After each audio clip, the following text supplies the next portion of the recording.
Bienvenue! Devant moi se trouve un Infinix Note 60 et aujourd'hui, je vais vous montrer comment effectuer une réinitialisation matérielle de ce téléphone via les paramètres.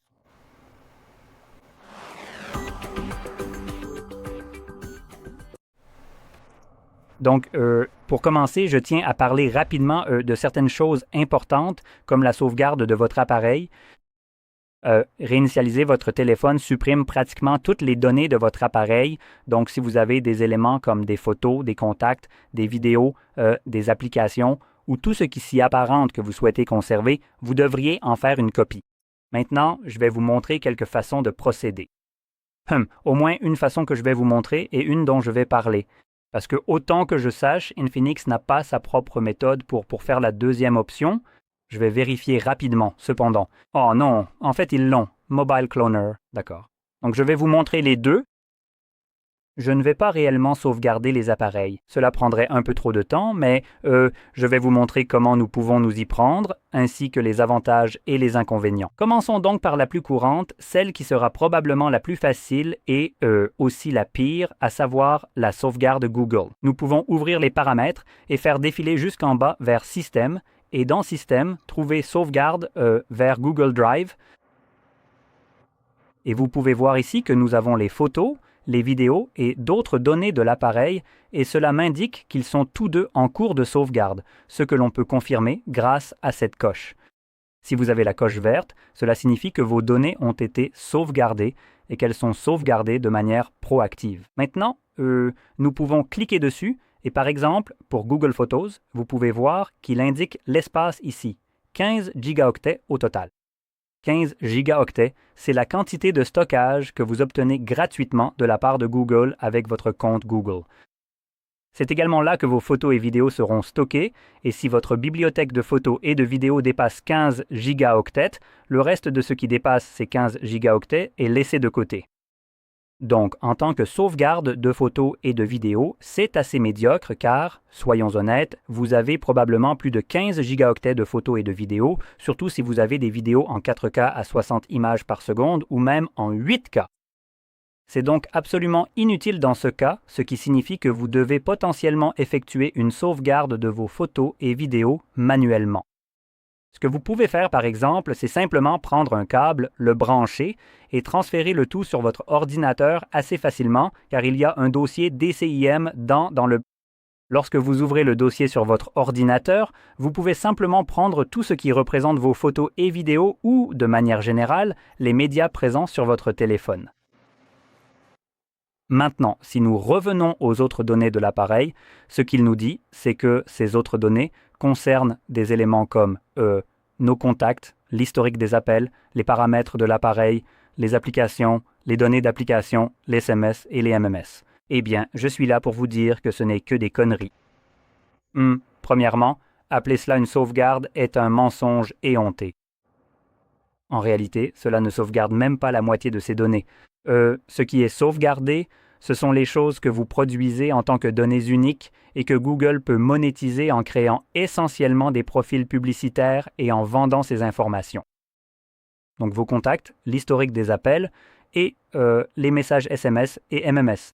Tout ce qui peut être injecté dans la connerie corporative pour alimenter leurs algorithmes d'IA et aussi les publicités, c'est ce qu'ils vont prendre et sauvegarder. Maintenant, les choses qui pourraient vraiment vous importer sont les applications ou les données d'application. Si vous ne le savez pas, les données d'application sont responsables, par exemple, d'informations telles que, disons que vous avez Netflix et que Netflix est connecté avec votre compte. Quand vous l'ouvrez, vous n'avez généralement pas besoin de vous reconnecter. Ce sont les données d'application qui conservent ces informations. Ces données ne sont jamais sauvegardées. D'autres éléments comme les applications, si elles proviennent de l'extérieur du Play Store, elles n'existent pas pour Google. Google les traite comme un enfant indésirable. Si vous ne l'avez pas obtenu via le Play Store, vous ne l'avez pas obtenu du tout. Donc, ils vont tout simplement l'ignorer complètement lors de la sauvegarde de ces données. Et les applications qui provenaient du Play Store, eh bien, elles ne sont pas mieux loties non plus, car la sauvegarde Google ne les sauvegarde pas réellement. Ce qu'elle fait, c'est l'équivalent de se laisser un petit post-it avec les noms des applications que vous aviez sur l'appareil que Google, lors de la restauration, devra retélécharger depuis le Play Store. Maintenant, vous vous demandez peut-être ce qui se passe si l'application n'existe plus sur le Play Store.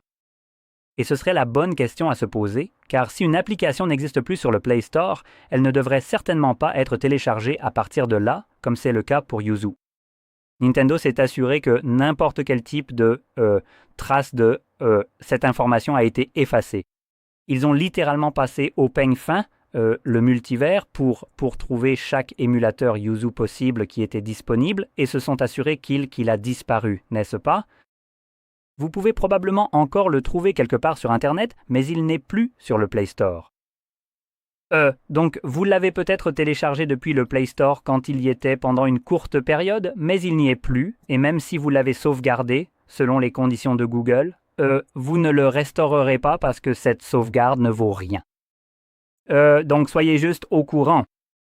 Maintenant, une meilleure façon de sauvegarder votre appareil, puisque j'ai passé du temps à expliquer comment ne pas le faire en quelque sorte, c'est ceci, Mobile Cloner. C'est quelque chose que vous pouvez utiliser si vous migrez vos données vers un autre appareil qui serait également un Infinix. Maintenant, si vous avez un ancien téléphone qui n'est pas un Infinix, ou peut-être que vous passez à un nouveau téléphone qui n'est pas non plus un Infinix, vous devrez très probablement utiliser une application différente.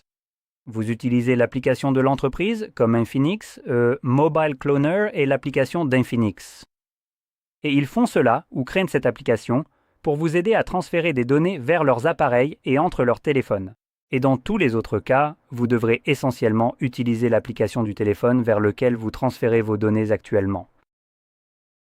Donc par exemple, si je réinitialise cet appareil et que je transfère, j'ai un vieux Samsung qui traîne, mais je passe à celui-ci, ce que je pourrais faire, c'est télécharger Smart Switch, qui est l'application de Samsung pour cela, et cela ressemble presque exactement à la même chose. Le but est exactement le même. Donc, télécharger Smart Switch sur ce téléphone. Je le lancerai sur celui-ci et sur celui-là et je connecterai ces deux téléphones ensemble. Je sélectionnerai que celui-ci est l'ancien appareil et que celui-là est le nouveau. Ancien et nouveau définissent essentiellement si vous envoyez ou recevez des données. Ancien signifie que vous envoyez, nouveau signifie que vous recevez les données. Et techniquement, vous pouvez l'utiliser dans les deux sens. Donc, je pourrais réinitialiser celui-ci, et si c'est mon ancien téléphone, je peux y transférer les données, n'est-ce pas, en utilisant Smart Switch. Et si je réinitialise ce téléphone, je peux ensuite transférer les données vers ce téléphone, mais je devrais maintenant télécharger Samsung Mobile Cloner. Parce que, encore une fois, je transfère à nouveau les données vers Infinix, donc je dois utiliser l'application du téléphone vers lequel je transfère les données. Et celui-ci sera le meilleur. Ce processus crée une connexion entre ces deux téléphones via un point d'accès et me permet ensuite de transférer la moindre donnée, peu importe d'où elle provient et peu importe la quantité. Tant que la quantité de données que j'essaie de transférer ne dépasse pas la capacité du téléphone, je suis tranquille et ce sera une bien meilleure façon de procéder. Cela semble un peu compliqué étant donné que vous pourriez avoir besoin d'utiliser deux applications différentes pour cela si vous voulez transférer des données depuis et vers celui-ci, Mais croyez-moi, c'est un petit prix à payer pour un processus bien meilleur que ce que vous obtenez avec Google. Maintenant que c'est réglé, passons à la réinitialisation proprement dite. J'ai déjà gaspillé 8 minutes de votre temps, alors ouvrons les paramètres et allons-y rapidement. Nous allons retourner dans Système et cette fois-ci, nous allons sélectionner Réinitialiser le téléphone. Et ici, vous devez choisir Effacer toutes les données. Laissez-lui un instant et il chargera les données qui seront supprimées, ce qui inclut des éléments comme vos comptes Google connectés sur l'appareil. Ils seront supprimés du téléphone, mais pas ailleurs. Cela inclut les données et paramètres système, vos applications, musique, photos et toutes vos données utilisateurs. Peu importe, car votre appareil devrait déjà être sauvegardé. Voilà pourquoi j'ai pris 8 minutes de votre temps. Cliquez sur Effacer toutes les données. Si vous avez un verrouillage d'écran, comme moi, confirmez-le simplement ici. Une fois que c'est fait, cliquez sur la coche. Cela affiche cette fenêtre contextuelle. Effacez toutes les données définitivement. Toutes vos informations personnelles, y compris les applications téléchargées et les cartes SIM, seront supprimées.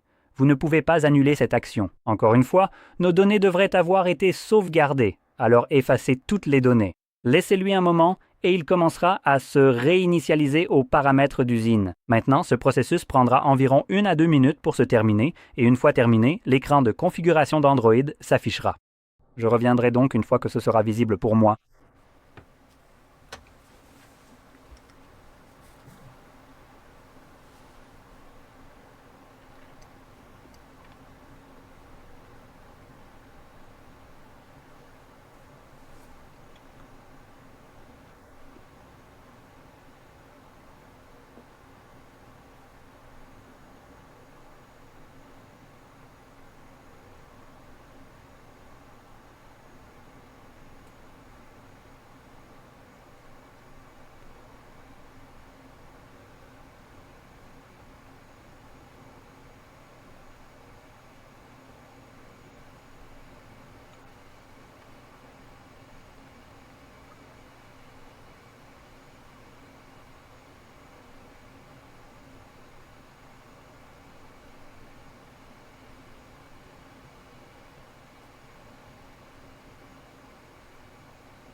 Et comme vous pouvez le voir, le processus est maintenant terminé et vous pouvez configurer votre appareil comme vous le souhaitez.